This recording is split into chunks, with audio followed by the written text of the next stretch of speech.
জানিয়ে দেব সর্বশেষ আপডেট বাংলা সংবাদ ও শুরুতেই শিরোনাম। ত্রয়োদশ জাতীয় সংসদ নির্বাচনে অংশ নিতে জামায়াতের সঙ্গে জোট করেছে জাতীয় নাগরিক পার্টি এনসিপি। এমন খবর চাউর হওয়ার পর বেশ কয়েকজন পদধারী নেতা এনসিপি থেকে পদত্যাগ করেন। গত রবিবার জোট ঘোষণার পর আরও কয়েকজন পদত্যাগ করেছেন। অনেকে সামাজিক যোগাযোগ মাধ্যমে এসে পদত্যাগের ঘোষণা দিয়েছেন। এবার এই তালিকায় যুক্ত হয়েছেন এনসিপির কৃষক উইং এর প্রধান সমন্বয়কারী ও মজলুম জননেতা মাওলানা আব্দুল হামিদ খান ভাসানীর নাতি আজাদ খান ভাসানী। গত রবিবার রাতে নিজের ফেসবুক অ্যাকাউন্ট থেকে তিনি এনসিপি ছাড়ার ঘোষণা দিয়েছেন। পোস্টে তিনি লিখেন, অনেক আশা ও স্বপ্ন নিয়ে জুলাই গণঅভ্যুত্থানের নেতৃত্ব দানকারী তরুণদের হাত ধরে গঠিত জাতীয় নাগরিক পার্টি এনসিপিতে আমি যুক্ত হয়েছিলাম। শুরু থেকেই জুলাই গণঅভ্যুত্থানকে মহান মুক্তিযুদ্ধের অসমাপ্ত লড়াইয়ের এক ধারাবাহিক অধ্যায় হিসেবে আশ্বস্ত করেছি।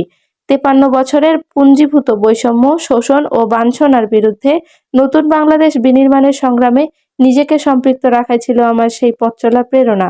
তিনি বলেন, মজলুম জননেতা মাওলানা ভাসানীর দেখানো গণমানুষ নির্ভর আধিপত্যবাদ, সাম্রাজ্যবাদ ও বৈষম্য বিরোধী পালনবাদী রাজনীতির স্বপ্ন থেকেই প্রথমে জাতীয় নাগরিক কমিটি এবং পরবর্তী সময়ে জাতীয় নাগরিক পার্টি এর সঙ্গে যুক্ত হই। সেই রাজনৈতিক ধারাবাহিকতায় দলের কৃষক উইং এর প্রধান সমন্বয়কারী দায়িত্ব গ্রহণ করি। কিন্তু অত্যন্ত দুঃখের সঙ্গে বলতে হচ্ছে, বাস্তব অভিজ্ঞতায় নতুন বাংলাদেশ বিনির্মাণের ঐতিহাসিক দায়বদ্ধতা, গণমানুষের প্রতি দরদ ও ত্যাগের যে গভীরতা প্রয়োজন, এখানে তার স্পষ্ট ঘাটতি আমি অনুভব করছি। নতুন রাজনৈতিক বন্দোবস্ত ও স্বতন্ত্র পরিচয় গড়ে তোলার ক্ষেত্রেও প্রত্যাশিত সাফল্য দেখা যায়নি।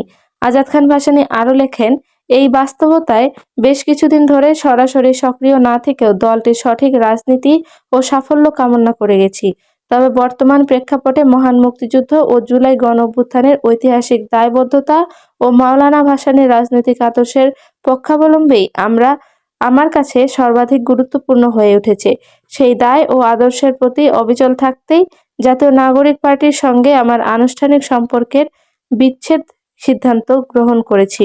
তিনি বলেন, এনসিপির সঙ্গে আমার এই স্বল্পকালীন পথ চলায় কারো মনে কষ্ট দিয়ে থাকলে ক্ষমাসুন্দর দৃষ্টিতে দেখার অনুরোধ রইল।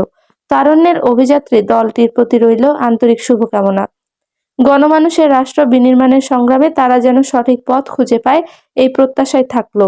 আজাদ খান ভাসানী কালের কণ্ঠকে বলেন, ভেবেচিন্তে আদর্শিক জায়গা থেকেই এ সিদ্ধান্ত নিয়েছি।